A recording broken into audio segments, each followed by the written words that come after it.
আসসালামু আলাইকুম। আমি একটু বিকালের জন্য দুটো পরোটা বানাই নিচ্ছি নাস্তা হিসেবে। সবাই তো আলু পরোটা করে, আমি একটা নতুন পরোটা বানাচ্ছি। আপনারা কেউ জানেন কিনা, কেউ খাইছেন কিনা আমি জানি না। দেখেন কেমনে করি। এটা হচ্ছে, আমি বানাবো চিনি পরোটা।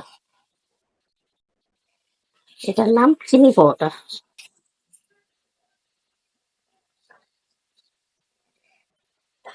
পরোটাটা একটু মোটা করতেছি।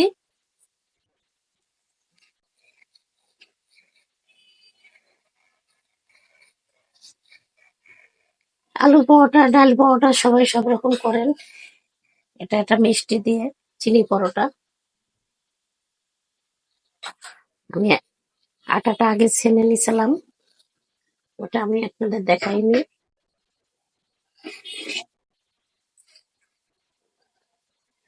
আমি এখন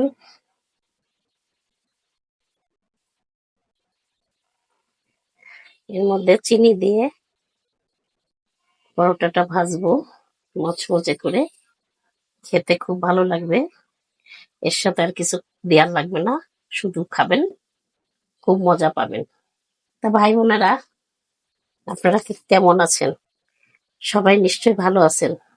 আলহামদুলিল্লাহ, আমিও ভালো আছি। এখন সন্ধ্যাবেলা হতে যাচ্ছে, তা আমি ভাবলাম কি করব। ছেলেকে জিজ্ঞেস করলাম, এই পরোটা করি, খাবা নাকি? ছেলে বললো করো, খাবো। এই জন্য পরোটাটা মনে করলাম করি।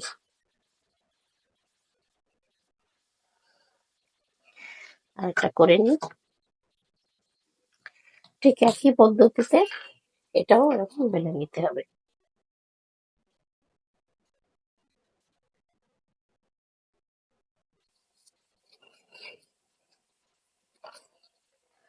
ছেলেপুলেরা যখন নাস্তা টাস্তা চাই সন্ধ্যাবেলা, ঘরে কিছু না থাকলে, আটা থাকলে চট করে এরকম বানিয়ে দিবেন। বাচ্চারা মজা করে খাবে, খুশি করে খেয়ে নেবে।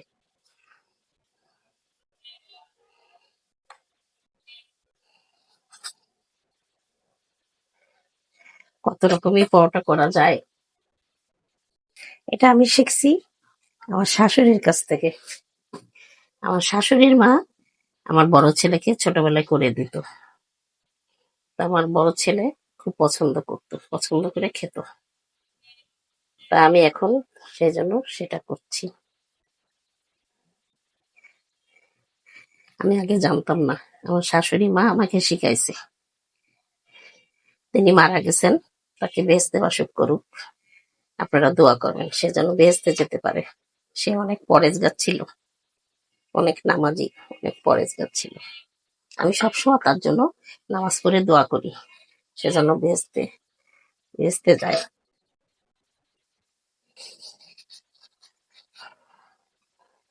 আমি এখন বেলে নিচ্ছি পরোটাটা।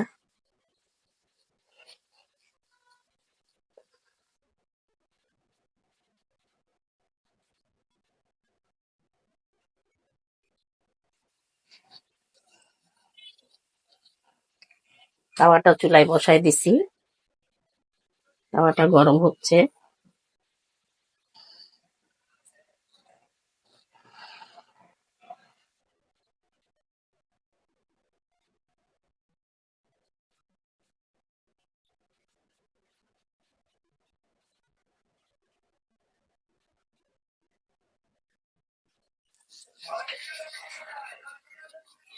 রোডের কাছে বাসা, শব্দ হয়, গাড়ি ঘোড়া এত হরেন দিতে থাকে যে শব্দে কান মাথা নষ্ট।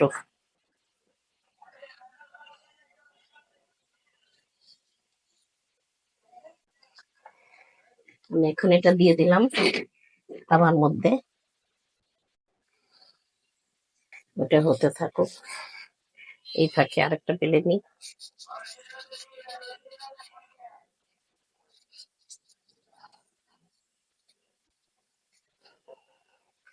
তা আপনারা এরকম চিনি পরোটা কে কে খাইছেন কমেন্টে জানাবেন।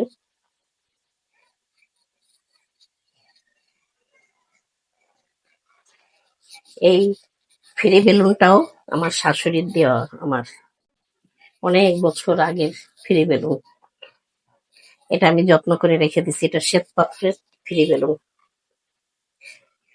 উনি বলে কলকাতায় গেছিল আজমি শরীফ বেড়াতে, তখন এই ফ্রি বেলুনটা নিয়ে এসেছিল, আমাকে দিছে। আমি যত্ন করে এখনো এই ফ্রি বেলুনটা ইউজ করি।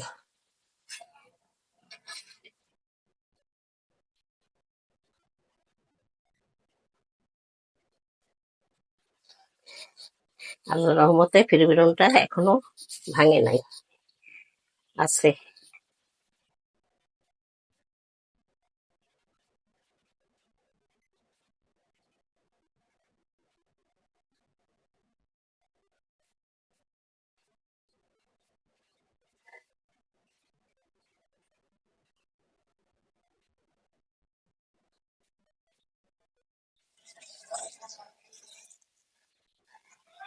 আমার এখানে রাইস ব্র্যান তেল, সর্ষের তেলের মতন দেখা যায়, এটা আসলে কিন্তু রাইস ব্র্যান তেল, সয়াবিন তেল নাই, ঘি নাই ঘরে। আমি এই তেলটা দিই, পরোটাটা ভাজতেছি।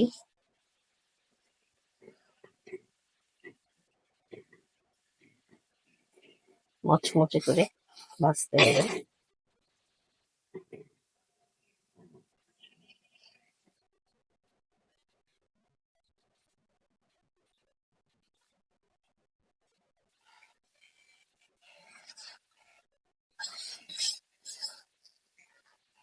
ভিতরে একটু ফুলছে, কিন্তু উপর দিয়ে ভালো ফুল দেখাচ্ছে না, খোলা অল্প অল্প ফুলছে দেখাচ্ছে। চিনি দিয়া তো, এজন্য ফুলছে না বেশি।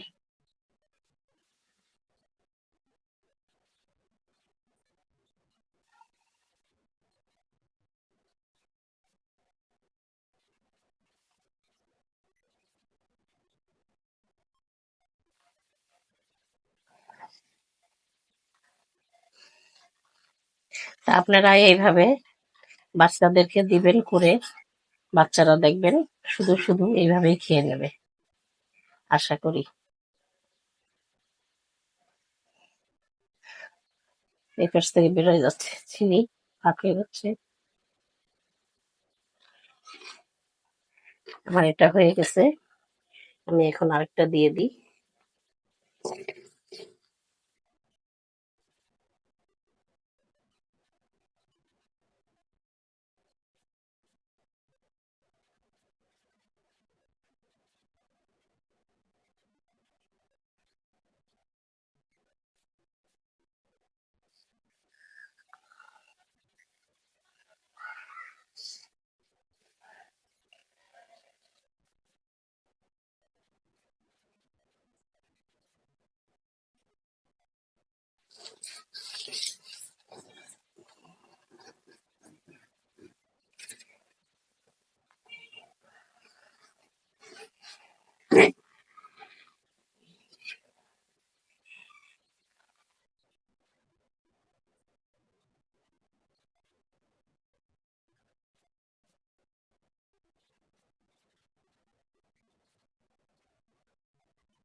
পরোটাটা কিন্তু ফুলছে, কিন্তু টুমু টুমু হয়ে ফুলেনি, এমনি কিন্তু পরোটাটা ফুলছে অল্প অল্প।